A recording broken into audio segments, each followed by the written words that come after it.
Matapos na ako guys. Ito. Nakainom na rin ng tubig tsaka Skyplex. I thank you Lord. Tapos na ang procedure ginawa sa akin ni Doc. Si Doc. Si Berhel. Doc Berhel Lo. Shout out sa mga lo dyan sa Romblon. Kamag-anak nyo to. Dito siya nag-work sa Chinese. Yan o, daming pasyente nila. Yan siya. Andito na. Just meet this one. Siya yung doktor ko. Siya yung gumawa sa akin yung katatapos ko lang.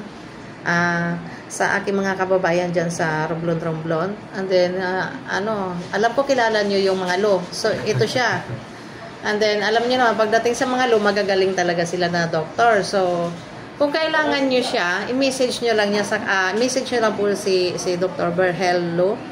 Napakagaling po siya, po niyang gastro. So, sa kanya po kayo magpa-check up para po sigurado po kayo. Napakagaan ng kamay. Napakagaan ng kamay niya, guys. Diba? So, alam nga kanina nininervyos ako. Nininervyos ako. Pero parang feeling ko talaga dilat yung mata ko.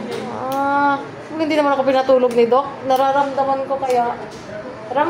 Ramdam ko siya, pero napakagaan ng kamay.